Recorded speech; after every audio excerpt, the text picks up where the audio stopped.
Kalau ada AI datang, gampangannya akan ada beberapa orang yang tersingkir.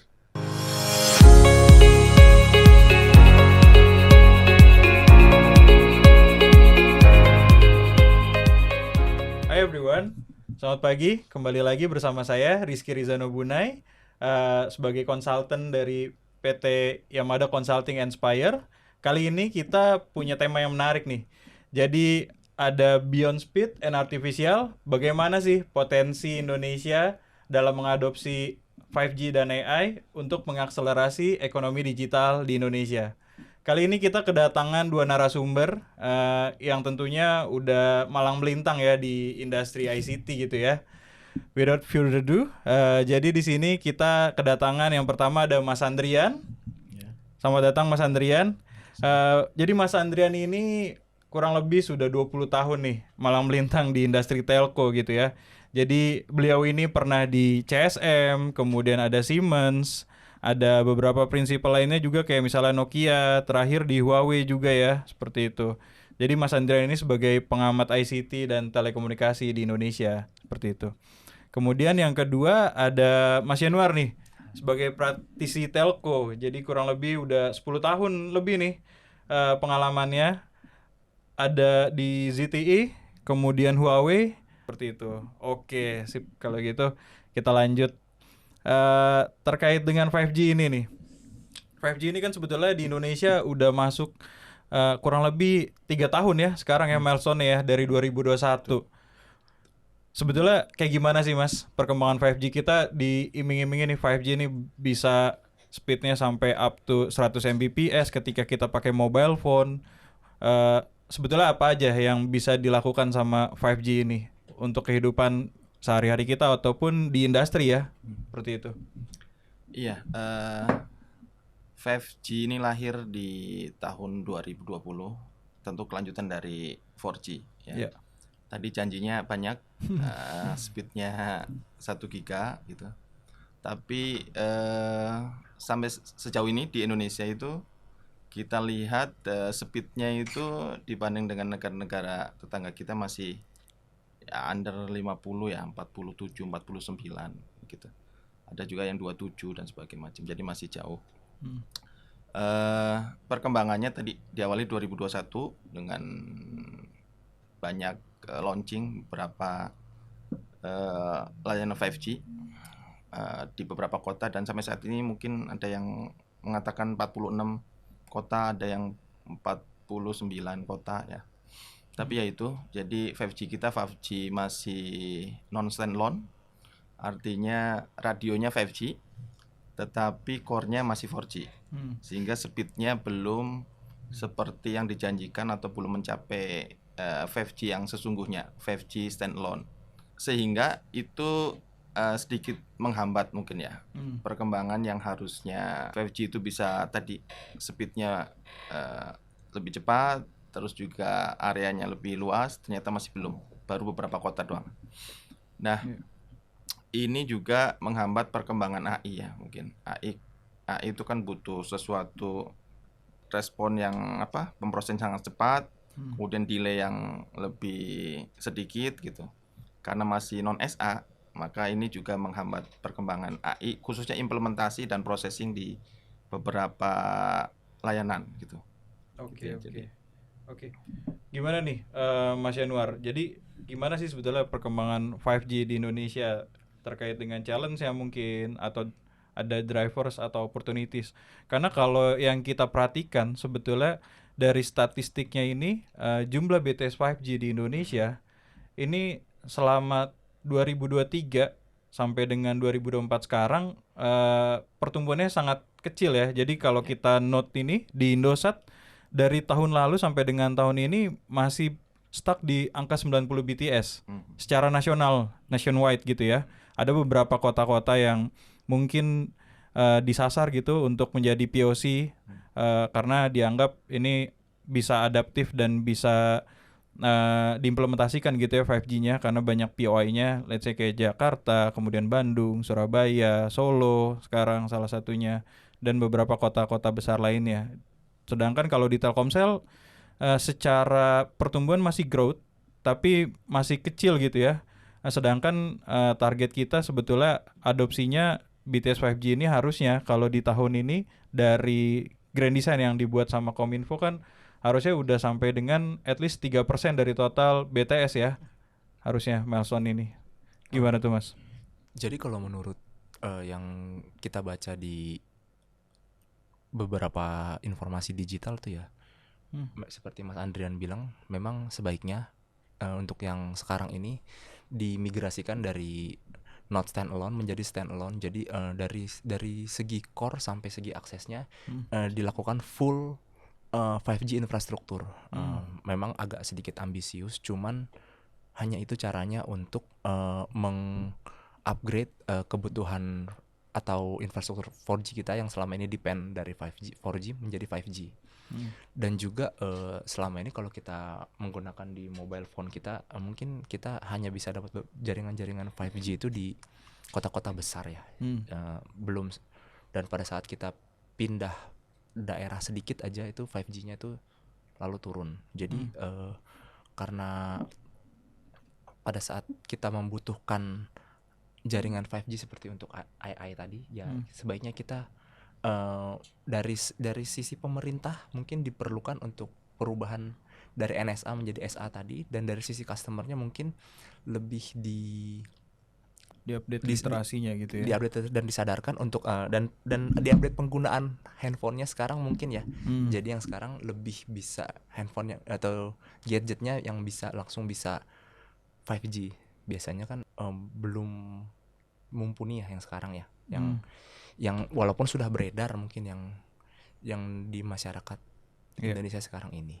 Ya, oke. Sebetulnya ada nggak sih perbedaan ketika kita melakukan transformasi dari 3G ke 4G? Karena kayaknya lebih cepat waktu itu ya untuk diadopsi dibandingkan dengan sekarang 4G to 5G seperti itu. Ada nggak sih perbedaan signifikan gitu? Karena kayaknya kalau 3G ke 4G waktu itu begitu cepat gitu ketika itu shiftingnya, terus penetrasi ke end usernya juga sangat signifikan ya, dia eksponensial pertumbuhannya. Sedangkan kalau 5G mungkin saat ini bisa dibilang ya so-so aja, belum ada lonjakan yang tinggi sekali gitu ya. Oke, kalau menurut pendapat saya pribadi mungkin dari 3G ke 4G itu yang ada yang mau dikejar lagi saat itu, yaitu seperti tidak hanya mengirimkan voice melalui digital melalui internet, tapi juga gambar dan juga gambar, video atau dan sebagainya ya. Jadi mungkin kenapa itu bisa lebih cepat, tapi mungkin Mas Andrea nanti bisa menambahkan. Tapi mungkin kalau dari sekarang 4G ke 5G mungkin sedikit lambat. Kalau menurut saya mungkin dirasa belum perlu mungkin, karena jaringan 4G sekarang cukup memenuhi kebutuhan yang diperlukan oleh masyarakat. Seperti yang tadi saya bilang, voice over internet atau broadband sekarang. Untuk 4G sekarang kita streaming dari gadget kita sudah bisa menikmati layanan seperti Netflix atau Prime atau dan sebagainya itu. Jadi mungkin di situ perbedaannya jaringan 3G ke 4G, 4G ke 5G itu. Oke. Gimana Mas Andrian, mungkin melengkapi dari sisi latensi gimana tuh Mas? Karena mungkin kalau bandwidth ya sekarang masih oke-oke aja nih dengan resolusi yang kita miliki saat ini gitu ya. Iya, jadi memang tadi ketika 3G ke 4G itu tadi lebih smooth ya, atau kita lebih butuh ya. Karena memang waktu itu kalau dengan 3G itu kan hanya bisa video call ya, internet speednya belum begitu cepat waktu itu, jadi aplikasi yang jalan itu belum banyak. Tapi ketika ke 4G itu ada game changer yang namanya, kemudian HP pindah dari Android kan, kita bisa nginstal aplikasi sendiri, nonton YouTube, kemudian juga muncul industri yang namanya startup ya, banyak, ada Gojek, ada Grab dan sebagainya bisa masuk, sehingga orang itu merasakan butuh HP 4G itu untuk menikmati aplikasi tadi. Pakai Android dia bisa milih aplikasi sendiri, kemudian di 3G nggak bisa, waktu itu HP-nya hanya Nokia itu ya yang bisa video call. Di 4G HP-nya sudah Android atau pilihan yang lain yang dia bisa ini sendiri. Kemudian juga ada aplikasi-aplikasi yang jalan banyak di situ kan, yang kita bisa order transport dengan online, yang semuanya hampir onlineisasi di situ kan. Nah, ketika 4G ke 5G itu agak lambat. Kenapa? Karena sekarang orang 5G menggunakan 5G, dia bisa YouTube, saya di 4G juga bisa YouTube, ya kan? Iya. Terus saya bisa apa misalnya bikin Zoom atau apa, saya bisa juga di 4G. Jadi seperti nggak ada bedanya. Iya. Kenapa? Kenapa? Karena speednya yang di 4G itu belum di upgrade atau dari SA tadi. Ketika SA itu sebenarnya game changer yang cukup lumayan, misalnya AR, VR ya. Jadi orang mungkin saya mungkin nggak perlu host lagi, sini ada Mas Rizky itu jadi AR-nya aja. Jadi kayak apa hologram gitu kan, bisa kan. Nah, itu kan belum ada kan di 4G, nggak ada tuh. Nah, di 5G mungkin bisa. Kemudian mungkin operasi jarak jauh ya. Kalau memang udah SA ya, delaynya sangat kecil. Kita gunting di sini, mungkin dokternya di ujung provinsi lain sudah tergunting juga. Kalau pakai 4G mungkin gunting di sini nunggu berapa menit baru ke gunting ya kan. Jadi sangat riskan bagi pasien kan. Saya juga serem kalau mungkin operasi menggunakan 4G. Nah, dengan 5G itu seperti itu. Jadi nggak ada game changer yang apa ya, yang perubahan yang signifikan kalau saya pakai 5G dengan 4G itu bedanya apa gitu-gitu. Sehingga orang, nah sebenarnya ini bisa dibuat lebih apa? Lebih ini untuk corporate atau company ya. Jadi bukan retail yang dikejarnya. Kalau 5G buat corporate itu ada game changer, misalnya di mana? Mining, di banking itu kan sudah beberapa ya. Misalnya di Freeport kita. Jadi sampai bawah tanah itu alatnya udah otomatisasi dengan 5G. Orang nggak perlu lagi datang ke site untuk nyalanin forklift atau alat berat, itu dari kayak main game aja. Oh iya, autonomous vehicle truck gitu ya. Iya, gitu-gitu kan. Terus juga mungkin di beberapa negara yang sudah 5G-nya sudah mature, dia taksi atau ini nggak perlu driver. Jadi itu game changer yang membuat orang pengen ngerasain 5G. Tapi kalau kita hanya di YouTube bisa, di 4G kita bisa, yang lain bisa, ngapain saya pindah ke 5G kan. Nah, makanya sebenarnya ada beberapa model bisnis atau ekosistem yang harus dibangun sehingga orang itu merasa butuh. Kalau nggak ada perbedaannya, nggak ada 4G dan 5G ya itu secara masyarakat layanan orang cenderung ini ya nggak berubah. Iya. Iya. Berarti artinya belum ada user experience yang membedakan ya antara 4G dan 5G untuk saat ini kalau di Indonesia ya. Karena use case-nya terbatas untuk teman-teman end user, terutama yang retail ini ya, gitu. Let's say kayak tadi use case-nya ada beberapa kayak autonomous vehicle truck, terus kemudian autonomous vehicle untuk passenger seperti itu. Nah, sebetulnya gimana sih teknologi 5G yang ada di Indonesia dibandingkan dengan beberapa negara yang sudah berkembang ya? Contohnya kalau misalnya di sini ada US, China, sama mungkin di level ASEAN tuh kayak gimana tuh, Mas? Ya, jadi kan ada leadership 5G index ya. Jadi negara-negara pengguna 5G yang leader yang pertama, yang dia pemain awal ya. Yeah. Itu ada Korea, itu pertama kali di dunia Korea. Yeah. Kemudian ada Cina, ada Amerika ya, kemudian Jepang gitu. Nah, mereka saat ini sudah tadi secara frekuensi sudah lengkap dari low band ya, kemudian middle band, kemudian juga high band. Sudah ada, mereka sudah bisa, sehingga service 5G yang seharusnya yang dijanjikan itu bisa dideliver. Kemudian di Cina juga seperti itu, ada smart city dan sebagainya macam sudah dibentuk dengan 5G kan. Jadi mereka menikmati itu. Kemudian di ASEAN yang pertama kali justru bukan Singapura, bukan Indonesia, bukan Thailand, tapi Filipina. Oh iya. Pengguna 5G atau launching 5G pertama di ASEAN adalah Filipina, itu dengan operator global ya. Global. Dengan support dari beberapa vendor, waktu itu Huawei. Global PLDT ya. Ya, jadi dia meluncurkan 5G pertama di mana? Di ASEAN. Nah, perkembangannya sampai saat ini kita masih tertinggal secara secara luasan cakupan 5G tadi baru 46 atau 49 kota ya. Tadi mungkin kalau BTS-nya tadi katakan Indosat baru 90, totalnya mungkin ada 300-an saat ini ya. Less than 500. Ya, less than 500. Nah, jadi masih kecil.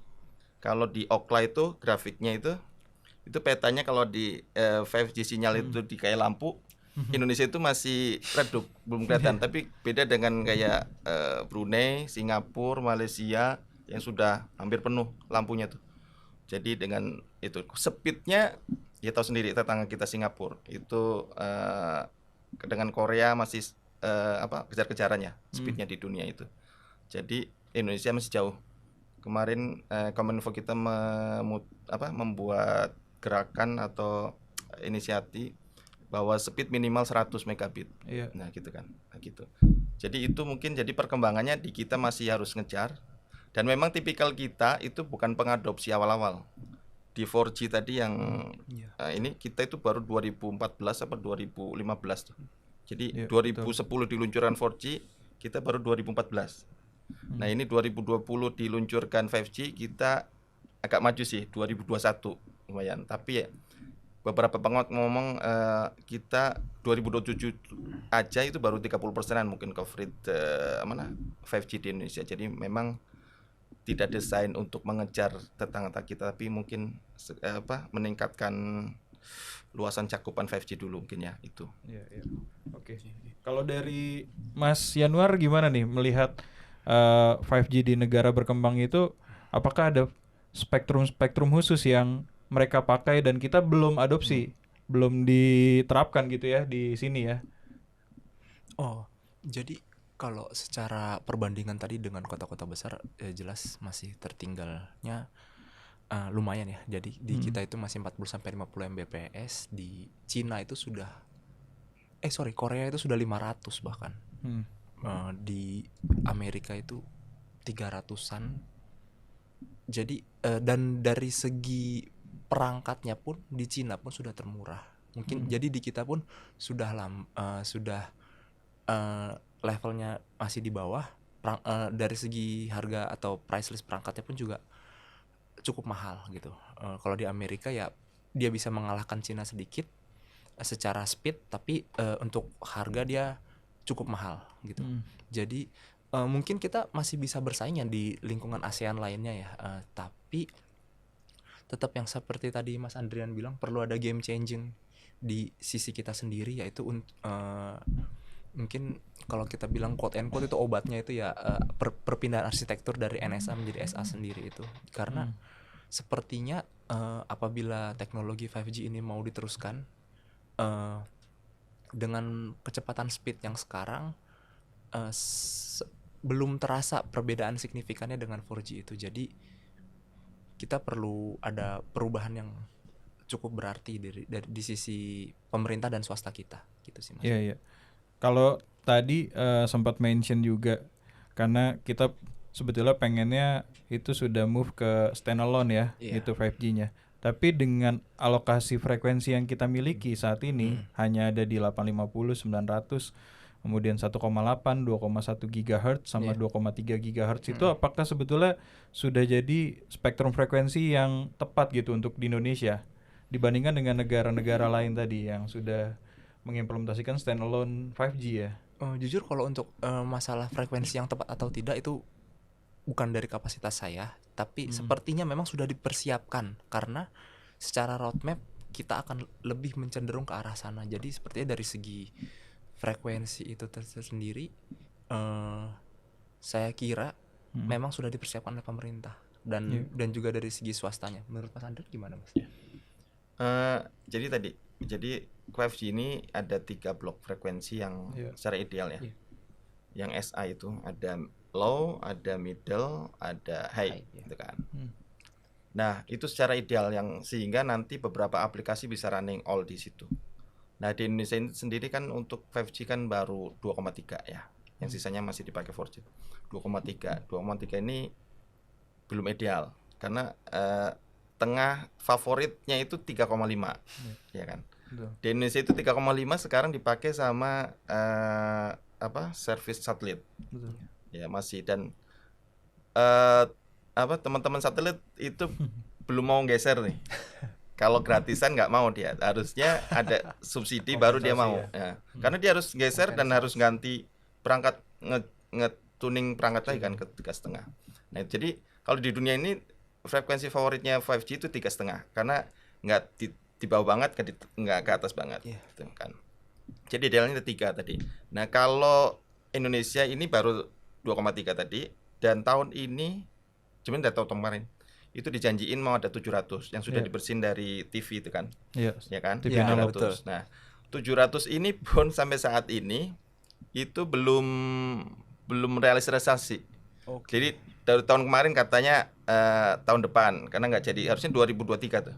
Terus ditunggu 2024, ternyata bulan Maret apa Mei katanya mau di launching, belum juga. Katanya nunggu bulan depan, sampai sekarang belum. Nah, kalau itu di launching 700 tuh agak lumayan kan, 700 tuh coveragenya itu lebih luas walaupun bandwidth-nya itu lebih kecil, Iya. tapi lebih luas. Secara coverage-nya Ya. Nah, nanti Advantage-nya. harusnya itu sekalian di high-nya di berapa? 26 ya, 26 GHz itu lebih jalan lagi. Cuma kalau 26 berarti lebih sempit, lebih coveragenya lebih kecil. Lebih Artinya narrow, lebih harus banyak ke base station atau antena untuk mengcover itu. Sehingga nanti idealnya adalah sebuah wilayah itu ada middle-nya, ada low-nya, ada high-nya. Iya. Gitu. Karena kalau high semuanya sampai itu nanti kita jadi kayak hutan kota, banyak banget antena. Kalau high ya. Ya, Karena micro dia cell jaraknya pole ya. paling 300 berapa meter. Dipasang bisa di lampu jalan, PJU. Lebih bisa kecil di ya. lampu merah lampu merah gitu ya.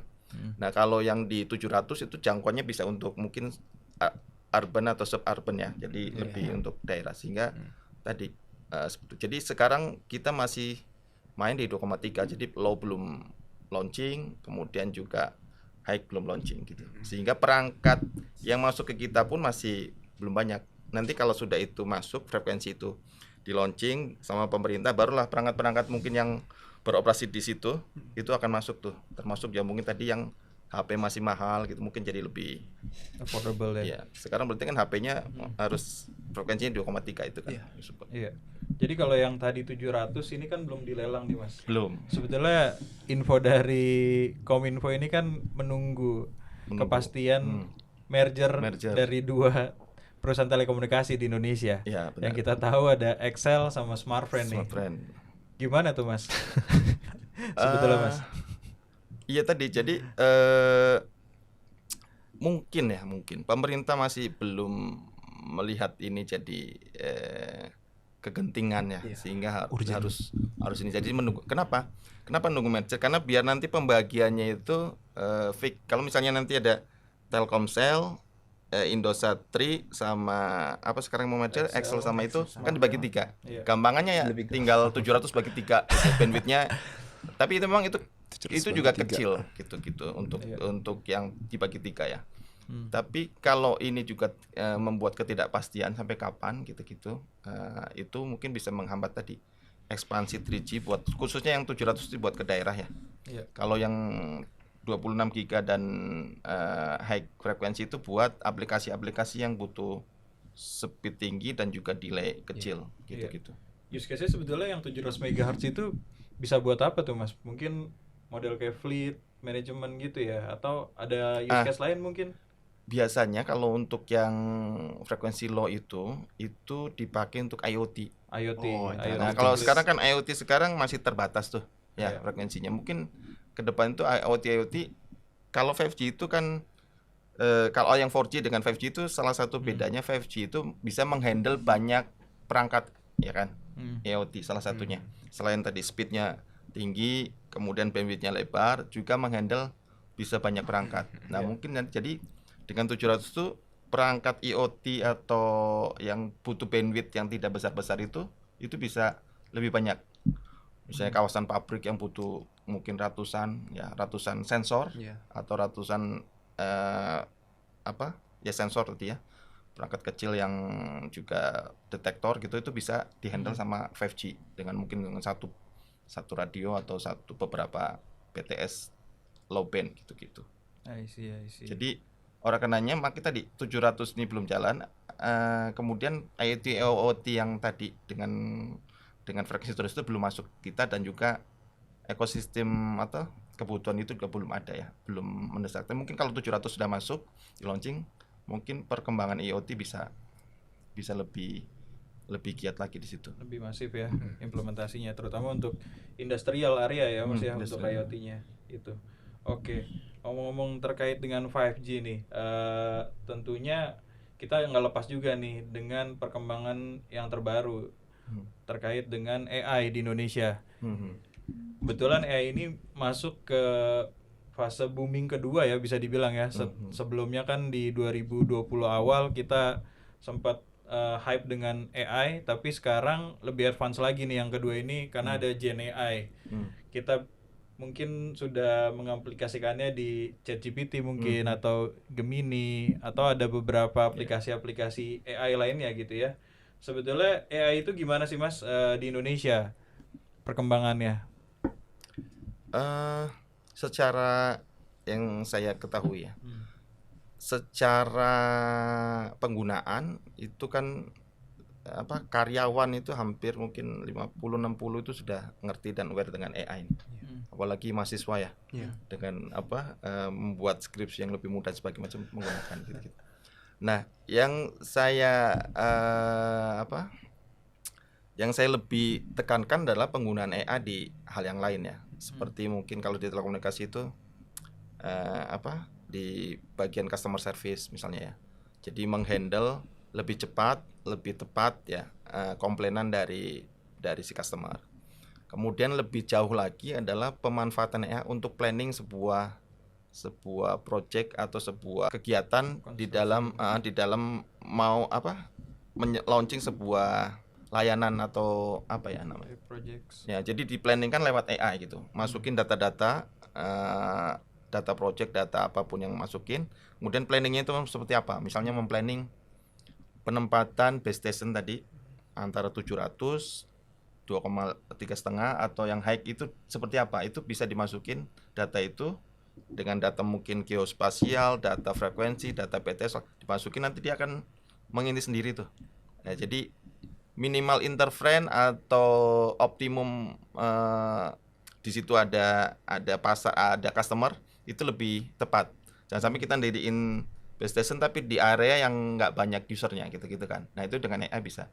Kemudian untuk operasional gitu ya, mendeteksi gangguan, terus juga menganalisis berapa gangguan yang terjadi, memitigasi ke depan harus apa, itu bisa AI bisa diterapkan, dan itu sudah dimulai sama beberapa perusahaan telekomunikasi di Indonesia sendiri juga.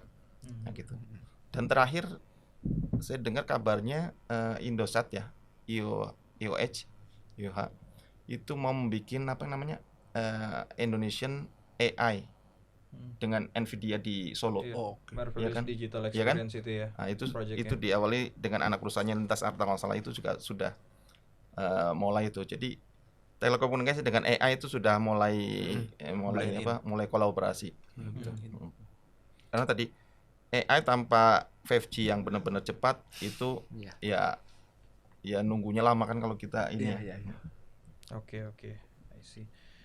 Kalau dari challenge-nya gimana nih Mas Yanuar? AI ini di Indonesia seperti apa sih? Challenge-nya apa aja sebetulnya? Mungkin nggak cuma di Indonesia ya, tapi di sisi global ya. Kalau menurutku perlu ada filtrasi sih penggunaan AI ini ya. Jadi contoh cukup dibatasi untuk penggunaan secara profesional aja. Jadi kalau untuk pelajar ke bawah itu sepertinya tidak perlu menggunakan AI karena membatasi keterampilan dan kemampuan individu berkembang itu sendiri. Jadi perlu ada dari pemerintah itu yang membatasi penggunaan itu sendiri.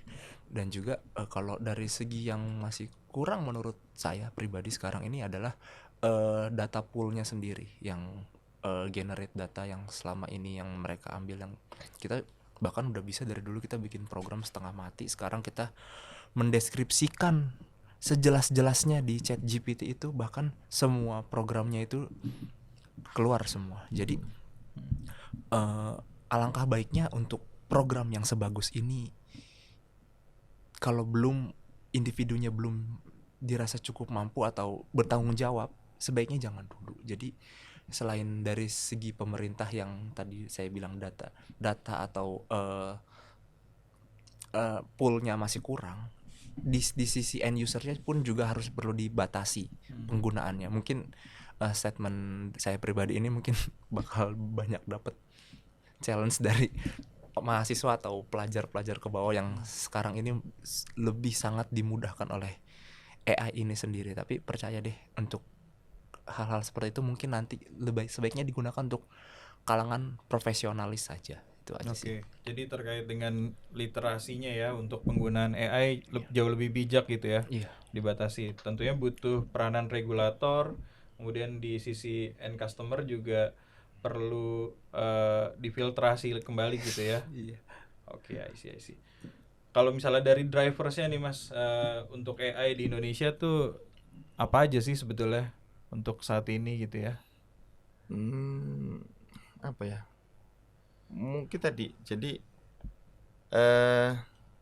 kalau di sisi budget itu bisa menghemat ya. Di sisi pengerjaan itu lebih cepat gitu ya. Itu di sisi tadi SDM itu bisa berkurang gitu kan. Iya. Jadi mungkin kita tadinya butuh 10 orang, dengan AI 3 orang bisa dihandle itu dengan satu AI. Itu jadi kebutuhan itu mungkin ya. Jadi budget lebih berkurang, kemudian lebih cepat mungkin itu ya. Jadi planning dan lebih tepat. Tadi ketika kita mengalokasikan sebuah apa misalnya tadi radio di sebuah tempat, tapi di situ ternyata dari demand dan sebagainya macam trennya tidak ini, tapi kita tetap di situ, AI harusnya nggak bisa memberi warning pada kita tidak tepat mendirikan atau mendevelop sebuah perangkat atau service di daerah itu gitu. Iya. Karena kalau insight yang kita dapatkan hasil riset dari Harvard Business Review ini, melalui AI ini ketika kita mengimplementasikannya di sektor enterprise bisa mendapatkan peningkatan sales 50% Gitu. dari sebelum diimplementasikannya AI. Kemudian efisiensi yang dicatatkan sama AI ini ketika sudah diimplementasikan kurang lebih 40%. Artinya tentunya sebetulnya ada disrupsi gitu ya terkait dengan expenses yang mungkin repetitif, let's say di human resources yang mungkin low skill level gitu ya. Ini bisa tergantikan sebetulnya ya. Iya. Walaupun secara logiknya mungkin seperti itu ya. Jadi kalau ada AI datang, gampangannya akan ada beberapa orang yang tersingkir atau ter-cut atau ter-PHK gitu ya. Tapi secara apa sekarang yang kita rasakan dan kita baca ya, case-case itu justru sebaliknya kayak 5G tadi, itu beberapa perusahaan justru menambah kebutuhan karyawan. Ya. Kayak misalnya AI itu diimplement gitu ya, atau 5G dan AI diimplement. Itu ada orang-orang security yang sekarang dibutuhkan. Yang sebelumnya mungkin orang nggak begitu aware ya. Kemudian juga Jadi orang security-nya cyber security atau security in terms of conventional security. Cyber security. Cyber security ya. Iya kan, dengan adanya itu AI Security engineer. kan crawling data dan sebagainya macam Iya. kan. Itu juga perlu penambahan orang ternyata. Dan juga hal-hal yang lain, misalnya AI ini kan nggak langsung bisa kita pakai kan. Harus di training dulu. Ya kan. Itu kan perlu engineer lagi baru ya. Jadi memang satu sisi dia bisa menghilangkan beberapa pekerjaan, tapi sisi lain juga ada pekerjaan baru yang diciptakan. Gitu ya. Jadi kayak hukum energi aja kan. Iya. Energi tidak bisa hilang dan juga bisa diciptakan. Jadi muter-muter, paling ada perubah aja. Yang ada lah orang yang mungkin sedikit harus lebih Adaptif. prepare dan adaptif tadi ya. Dengan ada AI ini bukan tambah malas, harusnya tambah ini kan. Yang tadinya mungkin gambar atau lama gitu ya. Dengan AI itu bisa lebih cepat gitu ya. Iya. Jadi dengan AI ini ada opportunities baru sebetulnya yang diciptakan ya Mas ya. Iya.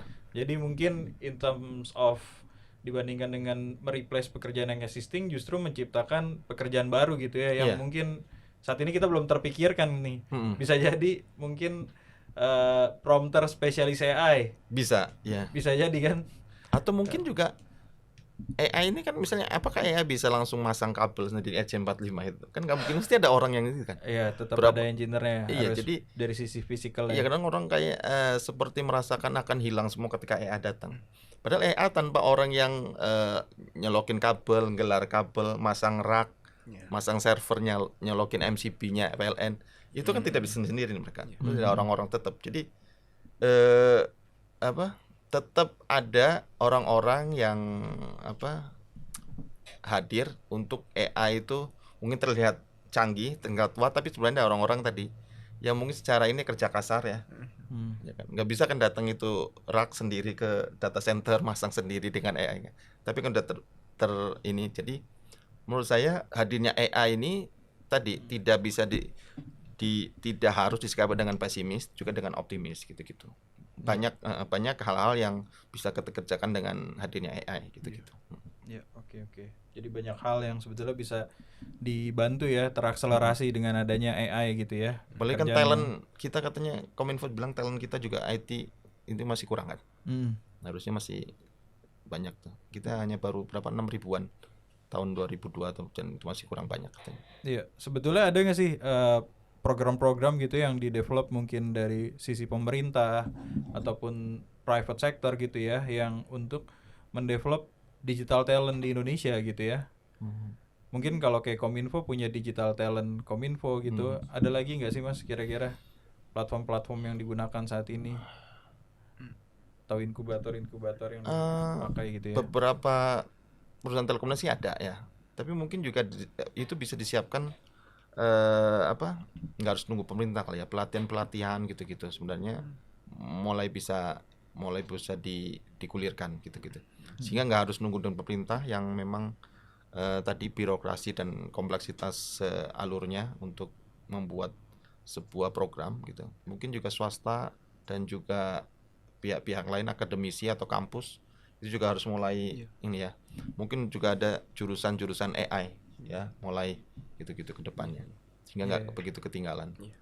Juga beasiswa mungkin yang disiapkan untuk belajar dari luar ya. Nanti pas pulang ke Indonesia bisa diterapkan lebih bagus lagi. Gitu. Iya, contohnya kayak di KAIS ya, ada juga jurusan Artificial Intelligence Developer gitu ya. Kalau dari AI yang sekarang di Indonesia, apa sih sebetulnya yang membedakan gitu ya dengan negara-negara berkembang lainnya gitu ya? Oke.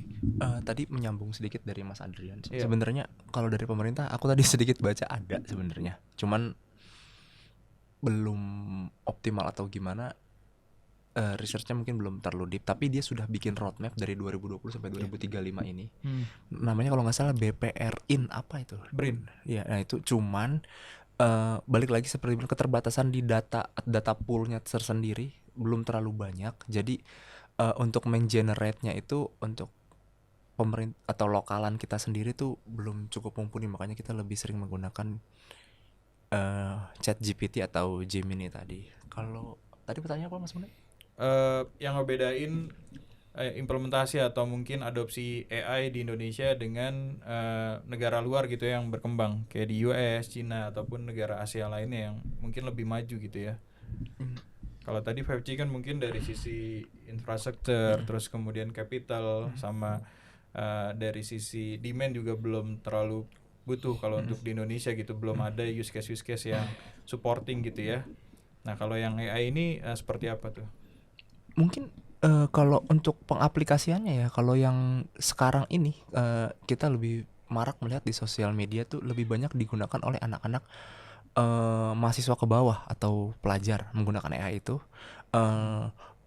Kalau untuk generasi yang sekarang ini seperti Mas Bunai dan aku dan juga Mas Andrian lebih menggunakan AI ini sebatas keperluan profesional saja. Jadi perlu kayak semacam ada suatu cara tertentu untuk memelekkan kita menggunakan atau kesadaran penggunaan AI ini apabila memang AI ini ingin digunakan lebih lanjut ya.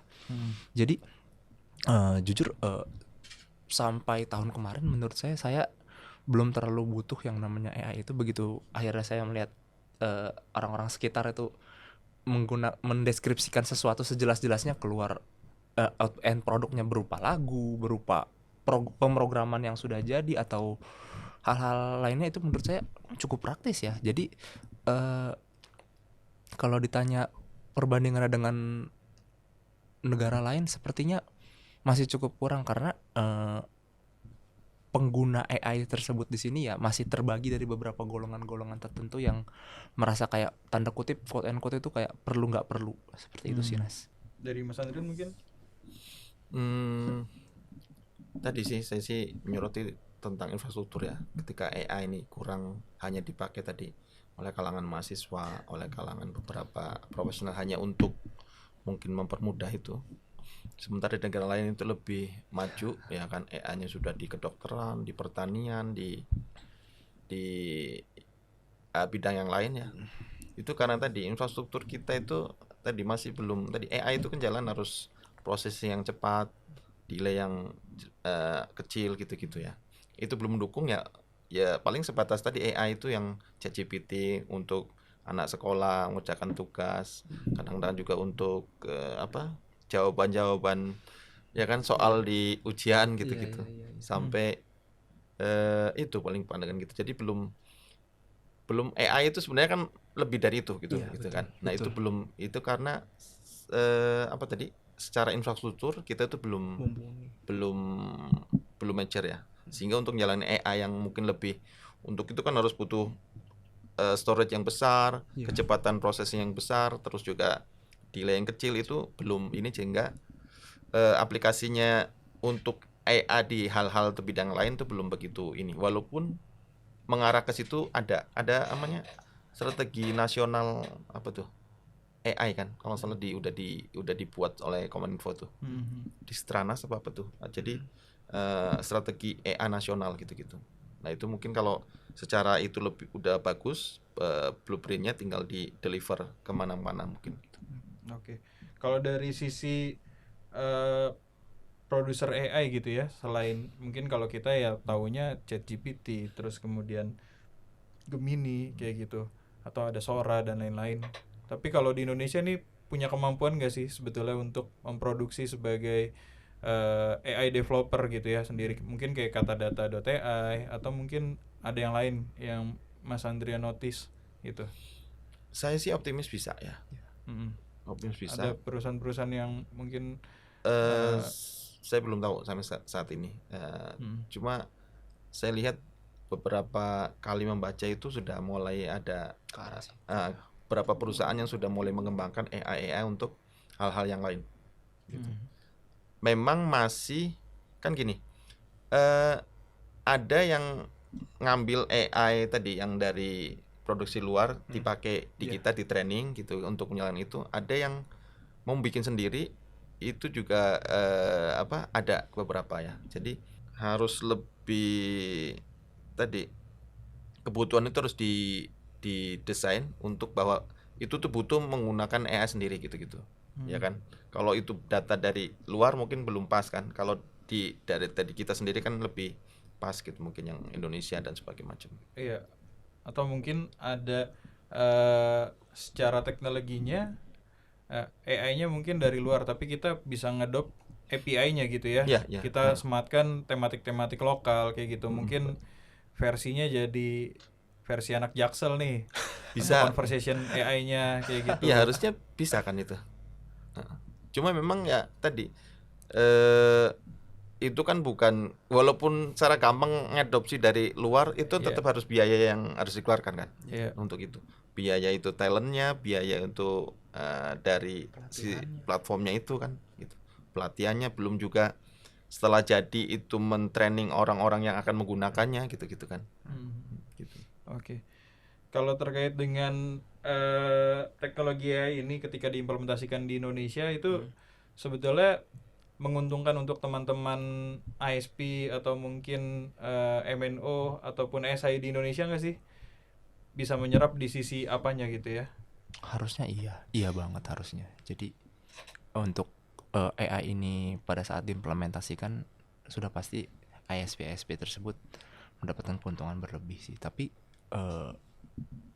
diimplementasikan seperti apa itu pertanyaan lebih lanjutnya ya. Kita belum tahu dia bakal mau digunakan seperti Mas Andrian tadi bilang dari sisi apa customer service itu mungkin digantikan oleh AI, atau bahkan yang lebih advance lagi pengimplementasian upgrade software atau implementasian penggantian service di perangkat itu sendiri. Jadi perlu ada roadmap atau tanda kutip policy atau sekuritas sendiri yang mengawasi AI tersebut pada saat diimplementasi itu, karena tetap perlu ada interaksi dari sisi manusia tersebut, Mas. Kalau ditanya menguntungkan, jelas menguntungkan. Iya. Oke. Sip. Jadi tadi kita udah banyak bahas tentang introduce-nya AI sama 5G di Indonesia nih, sama beberapa benchmarking gitu ya di negara-negara lainnya. Sekarang kita pengen masuk ke peran pemerintah dan swasta nih. Kira-kira seperti apa sih peran pemerintah kita ini? Sebetulnya apa sih yang bisa dilakukan pemerintah untuk mendorong adopsi 5G dan AI di Indonesia gitu ya, Mas? Ya. Yang pertama menurut saya peran pemerintah itu untuk 5G, yang pertama itu inisiatif kebijakan. Ya. Mungkin perusahaan-perusahaan atau swasta kan tidak dalam ranah itu. Kalau pemerintah kan punya otoritas dan punya resource untuk itu membuat kebijakan. Ya seperti tadi, jadi kebijakan tentang internet cepat misalnya, kebijakan tentang penggunaan spektrum, kebijakan tentang teknologi 5G SA, kebijakan misalnya kalau di Malaysia atau Thailand itu menunjuk sebuah perusahaan nasional sendiri untuk mengembangkan 5G. Jadi tidak ke operator-operator. Nah misalnya itu ya, dan itu nanti yang bertanggung jawab tentang penyebaran 5G di negaranya, misalnya gitu ya. Itu kan kebijakan. Yang kedua setelah kebijakan adalah keamanan ya. Secara itu nanti 5G dan juga AI itu mau tidak mau akan mengambil atau mengcrawling data kan, yang disimpan dalam mungkin storage besar namanya big data. Nah, alangkah tidak bagusnya kalau data itu kemudian bisa diambil oleh orang-orang yang tidak bertanggung jawab, digunakan untuk hal yang tidak bertanggung jawab gitu ya. Sehingga pemerintah dalam ini harus menjaga keamanan data yang ada di di negara itu ya, gitu ya.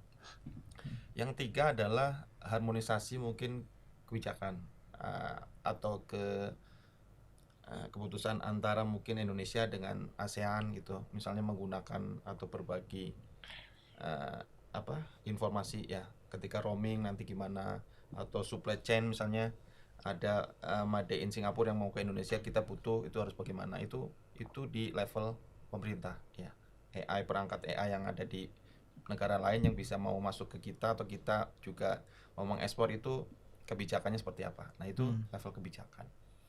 Kemudian kedua setelah kebijakan adalah dukungan ya, dukungan infrastruktur mulai dari permodalan, terus dukungan untuk para akademisi atau peneliti, mungkin hibah atau modal penelitian atau apa ya, itu di situ. Jadi satu adalah tadi kebijakan, inisiatif kebijakan. Yang kedua adalah dukungan seperti infrastruktur, dukungan juga ke akademis baik modal dan juga hal-hal yang lain ya.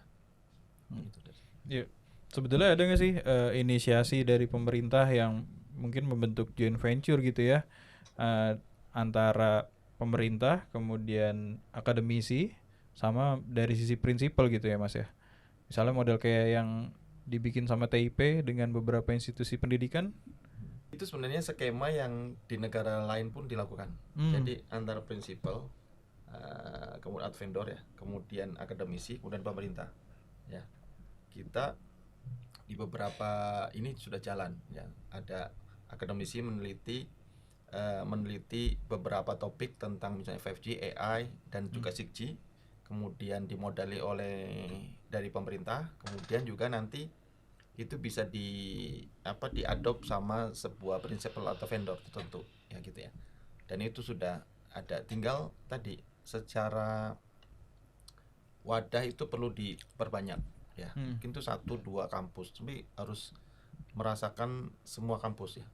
Dan kalau salah itu kan mostly beberapa prinsipal atau vendor itu mempunyai sekarang kayak lab atau kerjasama dengan kampus. Di ITB ada Telkomsel dengan ITB, di STT juga ada, STT mungkin dengan Telu, ITS juga seperti itu ya, dan sebagainya macam itu ada, dan itu harusnya dibikin kebijakan pemerintah. Memang prinsipal atau vendor yang ada di Indonesia itu harus mempunyai link ke mana, ke akademisi gitu ya, ke akademisi penelitian dan sebagainya macam itu, sehingga kedepannya ya kita bukan hanya sebagai pemakai saja, tapi kedepannya kita juga harus jadi pemain ya, pemain minimal tadi punya penelitian kita itu dipakai sama vendor. Kayak misalnya anggap aja frekuensi tinggi atau high band di 5G gitu. Itu kalau yang meneliti di Finland atau di daerah-daerah Eropa sana, itu iklimnya beda kan. Curah hujan tertinggi itu ada di Indonesia, maksudnya di sistem ekuator. Nah kalau frekuensi tinggi itu yang redaman hujannya tinggi, itu harusnya diuji coba atau diteliti di Indonesia atau di ya negara-negara ekuator, dan itu harusnya kita punya sumbangan atau kontribusi di situ, ya kan. Nah misalnya itu penelitian redaman 5G atau 6G di daerah ekuator, karena ini pasar terbesar Indonesia itu, ya kan. Singapura itu nggak seberapa dengan kita kan. Jadi pasar terbesar, kita harusnya bisa jadi pemain di situ. Jadi tadi pemerintah, akademisi, kemudian atau kampus, kemudian juga prinsipal atau vendor harusnya itu mesti harus bekerjasama. Iya, artinya ada transfer knowledge ya dari teman-teman. Bahkan kita juga role-nya bukan cuma sebagai pengguna ataupun pemakai saja ya. Bahkan kita levelnya udah sampai beberapa expertise kita sudah dinotis sama dunia internasional, kayak Profesor Khairul ya. Untuk ini ya, untuk salah satu 4G ya. Iya, dia kan yang mengembangkan 4G di awal gitu ya. Salah satunya untuk satu teknik modulasi atau untuk teknik multiple access-nya. Betul. Jangan sampai kalah sama siapa tetangga kita, Vietnam. Oh, kenapa tuh Mas? Vietnam itu sudah saat ini sudah bisa membuat radio 5G sendiri, core juga dia bikin sendiri gitu. Vitel ya. Oh, Viettel. Iya. Jadi dia walaupun masih pakai Huawei, masih pakai prinsipal luar, tapi dia bisa gitu untuk daerah tertentu dia pakai radionya Vitel. Kemudian core-nya juga dia tes dengan Vitel untuk area-area tertentu. Itu artinya apa? Bisa gitu. Mereka aja bisa gitu. Kalau dari kita memang belum ada Mas, kira-kira yang perusahaan yang bisa menjadi prinsipal ya, lokal gitu ya. Jadi tidak hanya mengandalkan TKDN untuk assembly-nya aja gitu ya. Iya. Kalau untuk 5G saya masih optimis ya. Ada LAN, ada inti yang itu bisa secara modal itu dia perusahaan telco industri. Secara pengalaman dia sudah bisa bikin juga dulu perangkat telekomunikasi dan sebagainya macam ya. Persinyalan dan sebagainya macam LAN udah bisa.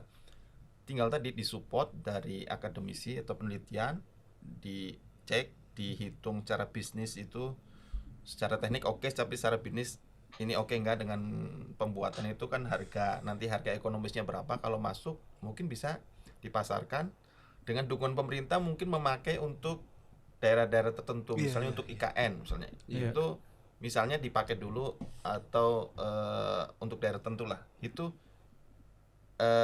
produk-produk dalam negeri gitu-gitu. Mungkin bukan massal ya, tapi untuk kalau memang itu kan kayak misalnya LRT kan, ini kan LRT semuanya lokal kan, mostly lokal. Nah itu bisa seperti itu. Jadi 5G pun ataupun AI menurut saya bisa lah gitu harusnya. Kita talent-talent kita udah diakui dunia kok.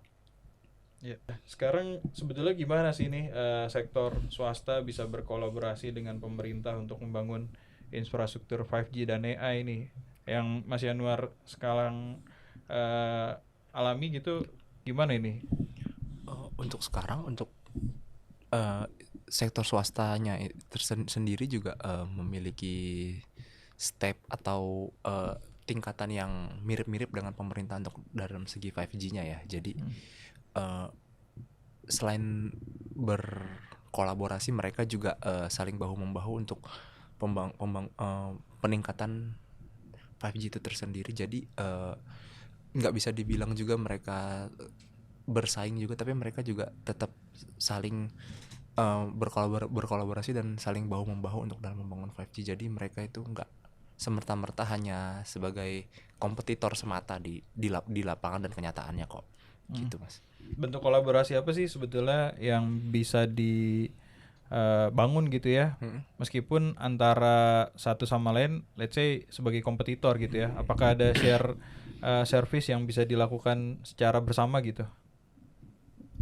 Mungkin dari sisi infrastruktur atau ada fasilitas lainnya gitu? Mungkin kalau harapannya pada saat nanti pengembangan di sisi akses ya, kita butuh infrastruktur yang lebih banyak nanti, mungkin perangkat-perangkat swasta nanti boleh menumpang di tempat-tempat yang pemerintah sediakan gitu. Jadi swastanya itu nggak perlu lagi bikin dari nol banget. Jadi dari situ kan sudah cukup membantu ya. Jadi si swasta dan pemerintahnya di situ bisa berkesinambungan, saling membantu. Jadi konsepnya modelnya kayak open run gitu atau seperti apa? Bisa open run, bisa jadi kayak simbiosis mutualisme juga. Jadi pemerintah menyediakan jalurnya, nanti mereka yang menyediakan dari sisi aksesnya gitu sih Mas. Oh iya, oke. Berarti bentuknya modelnya kayak Bakti sekarang ya, kan udah bangun Palaparing sebagai backbone gitu. Nanti aksesnya sisanya tinggal teman-teman swasta ya, yang bisa melihat leads-nya kira-kira ada di mana seperti itu ya. Iya, melanjutkan. Iya. Jadi secara backbone pemerintah ya, gitu ya. Karena sekarang kan itu walaupun swasta juga ada yang berani juga bangun backbone ya. Yeah. Tapi khususnya biasanya ke daerah-daerah yang menguntungkan. Tapi kalau kayak daerah yang kurang menguntungkan, itu mau tidak mau harus digarap sama pemerintah gitu ya. Iya. Nah, swasta juga didorong, harus bisa didorong tadi. Kadang-kadang walaupun sama pemerintah sudah ya sekarang. Jadi operator itu sebagian besar keuntungannya ya, berapa persen itu dipakai untuk membiayai tadi ya, USO ya, USO atau pembangunan infrastruktur di daerah-daerah terpencil atau 3T. terluar 3T tadi kan. Itu kan termasuk peran swasta di situ. Memang secara swasta kan ini pikirannya untung nggak gitu ya. Nah kalau negara ini yang harusnya itu tidak berpikiran itu, hanya harusnya dia bisa mengayomi atau seluruh warganya memberikan akses yang setara gitu ya. Itu masih ada 12.000 desa yang blank spot kan. Itu PR besar kita. Walaupun sudah ada Palaparing, tapi itu tetap PR kita. Dan itu ya tadi harus dicari banyak alternatif solusi. Jadi tidak hanya menggantungkan ke swasta tertentu atau pemerintah tertentu saja gitu. Oke. Nah, tadi ngomongin terkait dengan area 3T. Sekarang kan Indonesia ini industri telkonya baru gempar nih dengan adanya Starlink nih di Indonesia. Sebetulnya gimana Starlink itu positioningnya di Indonesia? Itu apakah bisa menjadi jawaban untuk area 3T? Tapi apakah mungkin memang benar ini akan mengkanibalisasi industri telco yang ada saat ini? Karena ya tadi teman-teman ISP lokal ataupun nasional ini kan harus membayar USO dan lain-lain. Apakah Starlink punya positioning yang sama, Mas? Mempunyai kewajiban yang sama gitu? Iya. Secara teknis itu bisa ya, dan itu sangat bisa. Karena apa? Karena satelit ini, Starlink dengan satelitnya ya, itu kan mengcoverage seluruh daerah yang di permukaan bumi ini kan, gitu ya. Apalagi Starlink satelitnya udah hampir 5.000-an lebih ya, di atas itu. Harusnya bisa. Walaupun bukan hanya Starlink, satelit kita pun itu bisa gitu. Cuma kan secara speed ya, Starlink itu main di LEO, low orbit. Sedangkan kita punya satelit juga, dan kita adalah pemain saat itu nomor 3 pengguna satelit di dunia ya. Saat itu ada tahun 60-an kita tuh pengguna satelit ketiga di dunia, satelit geostasioner. Tapi sehingga pengalaman kita bermain di satelit itu sudah lama ya. Nah Starlink ini harusnya bukan barang baru bagi kita. Penggunaan Starlink bisa dipakai di daerah-daerah yang memang tidak bisa tadi 3T gitu. Walaupun 3T nanti adalah 8 juta atau 7 juta. Harga Starlink itu juga masih tanda tanya buat Iya, daerah 3T kan. betul. Nah, artinya peran pemerintah di situ juga tadi untuk menjamin hak mendapatkan telekomunikasi warganya juga harus andil di situ. Itu kan.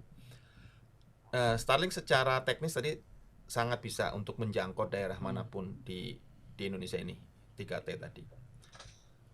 Masalah yang ada adalah kemudian apa namanya security ya, maksudnya keamanan. Karena kan Starlink ini ketika dia naik ke satelit, konon gateway-nya itu tidak di Indonesia tapi masih di Amerika sana. Sehingga orang itu mau ke internet ya dari situ naik ke satelit LEO, kemudian dilimpah antar satelit LEO lewat ISL itu ya, inter satellite link, jatuhnya di gateway-nya di Amerika. Tapi kemudian ini konon bisa dicari solusinya adalah dijatuhkan di gateway-nya Telkomsat. Jadi masih di Indonesia. Jadi tetap masih di Indonesia. Kenapa? Karena kalau jatuhnya di luar, maka kita tidak bisa pantau tuh. Walaupun agak orang ada yang setuju dengan pemantauan trafik ya. Tapi tidak mau ini mengenai kedaulatan negara gitu. Beberapa case misalnya di Brasil, itu Starlink itu dipakai oleh penambang legal untuk komunikasi dengan bosnya di kota gitu-gitu. Dan dan dia pasang CCTV daerah penambang, jadi ketika ada petugas masuk itu ketahuan. Dan ketika dikomplain ke Starlink nggak mau tahu. Saya kan hanya menjual saja. Pemakai itu urusan tanggung jawabnya si pemakai gitu-gitu. Nah itu. Nah kalau dari gitu kan jadi nanti keamanan security dan nasional dan sebagainya macam kan. Itu jadi secara teknis satelit apapun mau LEO, GEO, MEO itu bisa dipakai untuk daerah tertinggal tadi. Ya. Walaupun kita sudah punya pilihan juga, nggak harus Starlink ya. Ada namanya milik PSN tuh. Satria itu kalau nggak salah sudah dapat project juga untuk menghubungkan beberapa puskesmas di Indonesia ya dengan satelitnya PSN itu. PSN itu perusahaan dalam negeri, Pasifik Satelit Nusantara. Dan juga PSN ini pernah pada saat tsunami di Aceh, dia kirim beberapa puluh handphone satelit untuk, kan mati semua tuh di sana kan, hanya handphone satelitnya si PSN saja yang bisa digunakan. Termasuk juga Starlink mungkin pas ada bencana itu bisa digunakan saat itu. Jadi secara ini bisa, tapi nanti ada harus dibicarakan dengan tadi anggarannya ada nggak untuk daerah tertinggal itu. Sampai mintanya pasang Starlink tapi anggarannya nggak ada. Nanti yang bayar orang-orang sana. Mungkin untuk itu aja belum ini ya kan, untuk primer aja perlu, apalagi untuk Starlink gitu. Nah ini kalau misalnya ngomongin Starlink sebagai salah satu media connectivity, apakah memungkinkan Starlink ini juga jadi opsi backhaulnya untuk BTS 5G gitu ya? Atau mungkin kalau di luar itu ada hubs ya, high altitude platforms, pakai drone gitu ya modelnya. Apakah teman-teman seluler ini yang di Indonesia bisa mengcounter itu dengan cara tadi ya? Jadi bukan memposisikan sebagai kompetitor secara langsung, tapi dirangkul juga sebagai supporting backbone gitu. Ya, kalau mungkin pihak Starlink sih oke-oke aja ya, karena dia kan dipakai layanannya, yang penting bayar kan gitu kan. Tinggal sekarang perusahaan telekomunikasi seluler ini apakah memang sudah mentok nggak punya solusi selain Starlink ya, ya gitu kan. Gitu. Tadi secara ini kan tadi ring Palapa sudah ngering semuanya, ya kan, tinggal diriin PTS saja kan gitu. Mungkin buat backup, buat backup pun mungkin apakah dengan Starlink pilihannya kan bisa juga dengan tadi dengan Telkomsatnya. Kita punya apa sih satelit? Ada Telkom satelit, ada BRI satelit BRI ya kan, ada Satria tadi punya PSN. Dengan layanan satelit yang ada terus kemudian kita pindah ke Starlink sebagai backhaul, apakah itu tadi kalau secara nationality-nya itu di mana gitu, ya kan? Aku setuju ya kan Belum lagi nanti hadir lagi tuh, bukan hanya Starlink nih, ada OneWeb saingannya Starlink. Iya, Nanti OneWeb. akhirnya kita jadi pasar lagi. Amazon Iya, iya, Kuiper. Kemudian satelit kita itu lainnya tidak terutilisasi, Iya, betul. gitu Aku kan. setuju, Mas. Nah, baiknya sih tadi membesarkan perusahaan-perusahaan satelit kita, juga mendorong mungkin ke arah yang lebih baik. Mungkin karena Leo ya, karena Elon Musk itu punya roket sendiri yang bisa bolak-balik kirim satelit, sementara kita sekali ngirim roketnya punya orang lain dan sekali kirim doang, habis itu nggak bisa balik lagi kan. Ya mungkin harganya memang masih lebih itu, jadi memang harga dan juga itu perlu juga gitu, perlu dipertimbangkan. Dan juga peran pemerintah di situ tadi, security, kemudian secara teknis tadi subsidi untuk daerah-daerah tinggal tuh anggarannya ada nggak? Iya. Dan saya lihat ternyata ada kan, lumayan dan anggarannya, dan itu harusnya sih bisa. Nah, sekarang sebetulnya gimana sih cara 5G ini dan AI bisa meningkatkan produktivitas untuk tadi ya beberapa sektor? Mungkin bisa dikasih use case-nya gitu, Mas. Saya ada beberapa contoh. Yang pertama misalnya peternakan. Sektor poultry berarti ini ya? Peternakan. Iya, peternakan. Ada case di Cina. Itu ada sebuah peternakan sapi pedaging. Ya. Mereka dikasih tuh tagging sensor di badannya. Nah, dia bisa dicek tuh kondisinya sapi itu, kapan umurnya, kapan harus disembelih, kapan harus dikasih makan, dimakannya harus apa, umur berapa gitu kan. Dia laki apa betina gitu, itu jantan apa betina, itu tuh ada sensornya itu. Sampai akhirnya kemudian nanti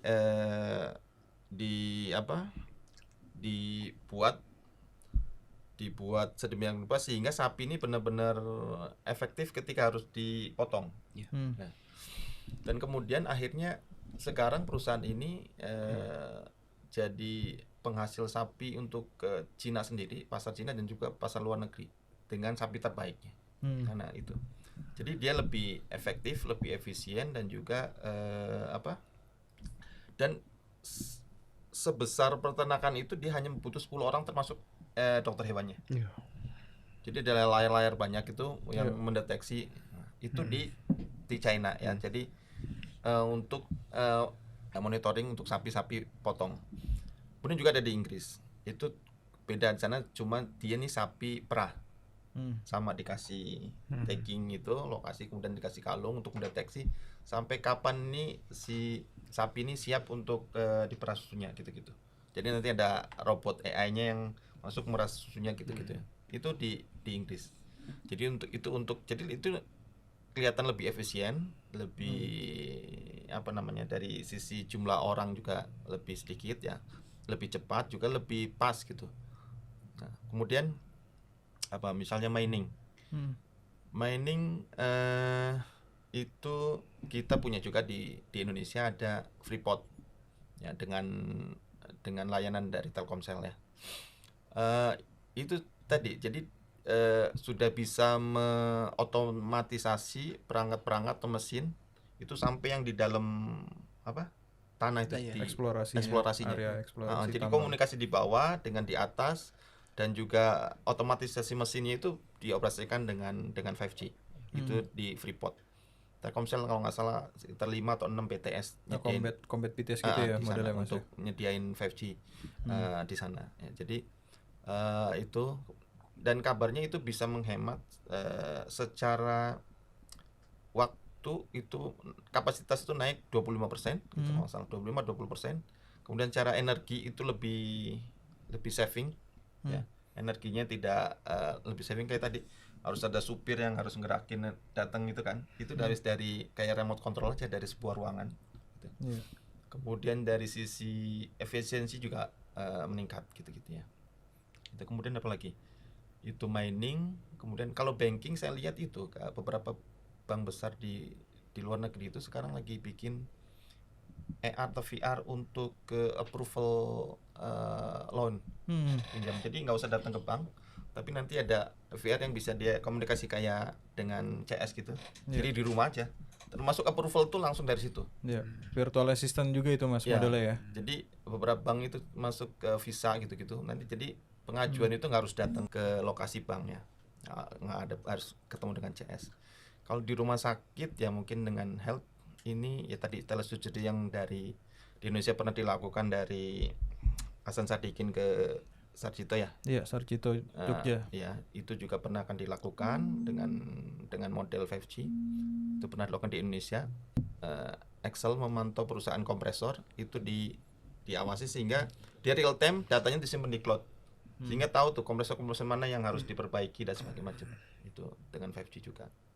Kemudian apalagi kesehatan tadi ya. Jadi di Thailand itu waktu zaman Covid itu ada ambulan yang itu disetelin dengan 5G. Jadi ketika ambulan datang ke rumah sakit itu, si pasien itu sudah si dokter yang mau menangani di IGD itu sudah tahu kondisi pasien dan sebagainya macam, nggak harus belajar lagi. Jadi selama ambulan itu data real time pasien Sudah yang sakit diakses itu sudah bisa dikirimkan real time gitu. Ya gitu, itu mungkin bisa ya. Ada beberapa use case gitu. Tadi dari peternakan, banking, mining, kemudian juga logistik di Cikarang itu ada use case-nya Telkomsel, Huawei dan juga Kominfo. Itu smart warehouse. Itu menggunakan kayak robot gitu pengambilannya. Jadi barang mana diambil pakai robot dikirim, jadi bukan pakai orang lagi. Itu smart warehouse yang diinisiasi sama Huawei, sama Telkomsel, sama Kominfo. Smart warehouse logistik ya. Kalau dari sisi SME nih, gimana nih Mas Yanuar, mungkin ada 5G atau AI use case yang bisa diimplementasikan di Indonesia? Aku sih baru kemarin ya dapat case ini lebih ke otomatisasi ya, belum ke AI ya. Jadi ada teman dia dosen IT, dia itu mengencourage mahasiswanya menggunakan otomatisasi. Jadi sawah-sawah di rumahnya itu diairi dengan jam-jam tertentu. Itu lumayan cukup membantu bapaknya itu di daerah NTB itu. Jadi itu cukup membantu. Terus kalau harapannya aku sih lebih pengen itu karena sekarang iklim tuh semakin susah ditebak ya.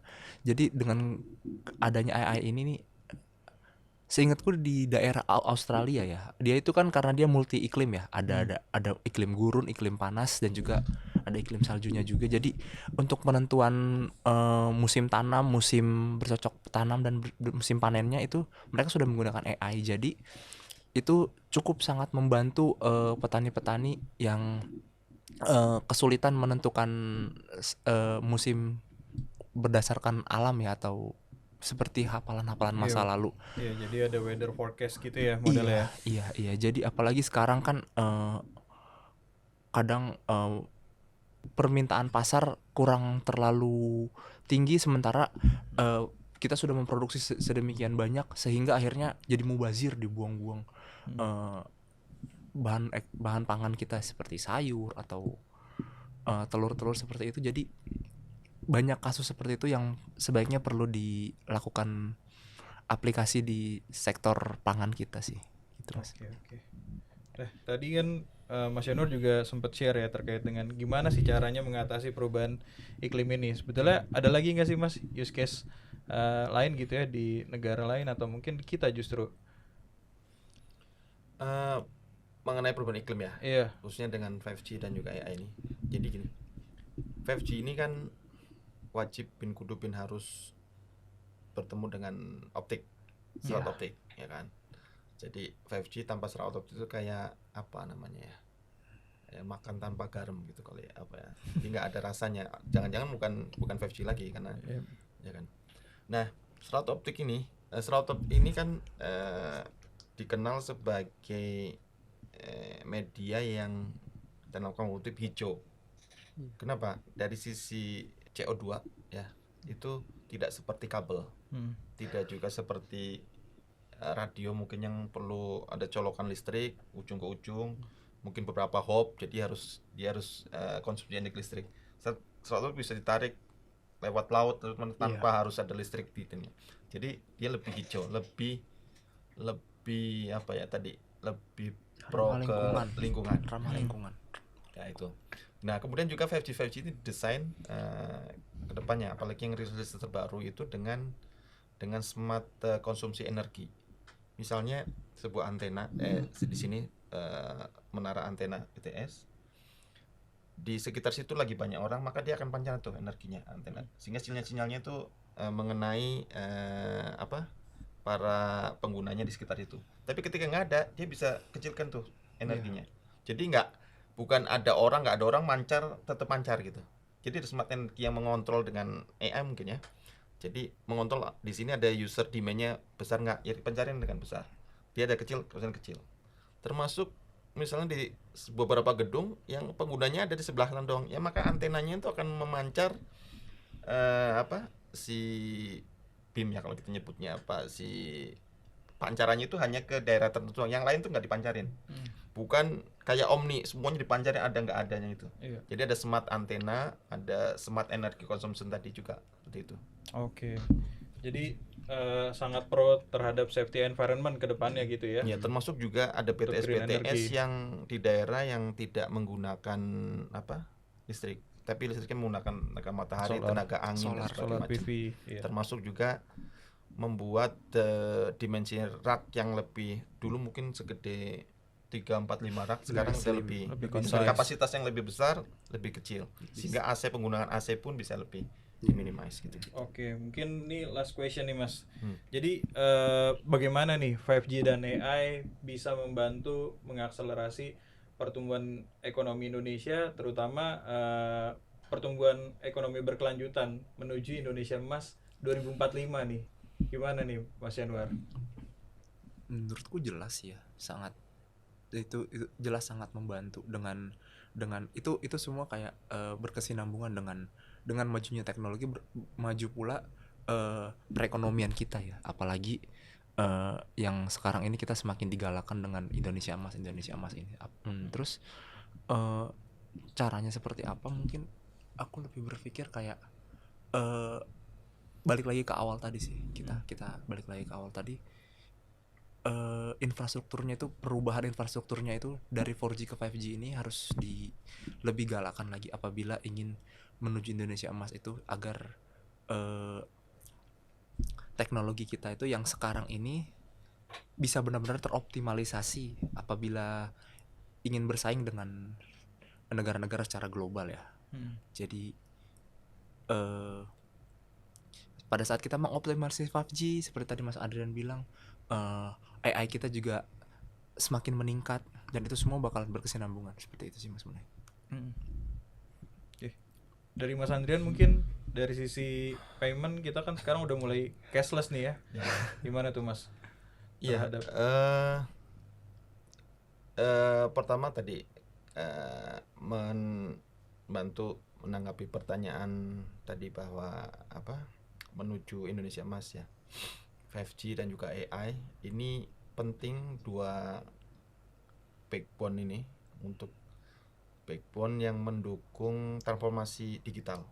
Ya kan, tadi payment dengan cashless, terus juga dokumentasi ya, perizinan sebagainya udah paperless ya dengan sistem. Terus juga tadi pembuatan sebuah keputusan itu dengan big data dan AI ya enggak, ya kan, itu juga. Jadi tidak lagi banyak meeting dan sebagainya, tinggal AI, big datanya diakses demikian rupa untuk membuat sebuah keputusan gitu berdasarkan data-data yang ada di big data. Nah, itu transformasi digital itu penting. Jadi 2045 itu Indonesia Emas itu, saya kebayangin itu transformasi digitalnya sudah masif, sudah ada di mana-mana, sehingga 5G dan AI ini digunakan secara masif. Kemudian tadi berkaitan dengan ekonomi digitalnya adalah ketika tadi AI dan 5G ini diimplementasikan, maka ada efisiensi, ada peningkatan kapasitas ya produksi yang bisa dihasilkan. Dari situ maka akan ada keuntungan yang bisa dicapai oleh perusahaan dan juga stakeholder yang lain ya. Sehingga dengan efisiensi dan juga peningkatan produksi itu, maka 5G dan AI ini bisa mendukung tadi transformasi bisnis dan juga